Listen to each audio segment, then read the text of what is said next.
Jay Williams on ESPN had some cool brother points. They get deducted. As a matter of fact, Stephen A. Smith looked at him sideways and crazy because Jay Williams said that he thought that John Morant should have been suspended for the rest of the year with what has happened to just the 8 games in addition. And Stephen A. was like, no. He said, now if you mentioned the Indiana episode or something, you got some proof is one thing, but the suspended for the rest of the season. And he was explaining about, Jay Williams was talking about the guns and situations which has occurred.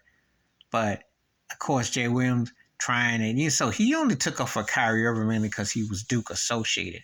Because come to find out, he shows his true colors too. And this was pathetic. He looked really ridiculous. And Molly Quorum tried to come out there and say, well, in Tennessee, if you're drinking and you got a weapon, it's against the law or something. And Stephen said, well, this is in Denver with John Morant. That is not the same. Because people need to understand the jurisdictions, as I always like to explain, is different in places in the United States. Every place ain't the same with their laws. So as strange as that is. But Jay Williams simped out really bad, wanting Jay Morant suspended for the rest of the season. What was that going to prove the last 9, 10, 12 games along top of the 8? They did investigation. Let me tell you something.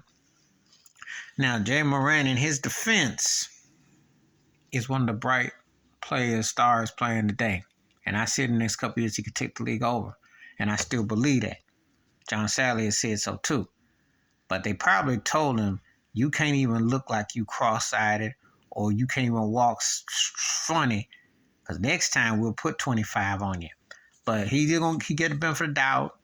And they were talking about redemption last night with his family and everybody saying it. And I'll just say this. He has to be very careful because they have ran other equally talented players out the league for things that related to the detriment. And they take that brand very serious. So just saying that. But he shouldn't have been suspended or nothing. He need time to detox and cleanse himself up. I think come back when he feels like he's ready. Not no suspension because they ain't proved nothing. So Jay Williams sounded like a jive turkey, as what I figured. He tap danced and selected. But when you got Stephen A. Smith looking at you like, what you just say, looking at him sideways, Jay then fell into the abyss, then fell bad. Please select, subscribe, welcome thoughts and comments, and I do respond. Thank you. Wash your hands, keep your mind clear, watch out for another shit of it if you want to, and let Jay Morant come back and let his game play and off the court. Prayers and thoughts with the brother. But Jay Williams, you were saying and doing too much for the ESPN plantation. I'm out.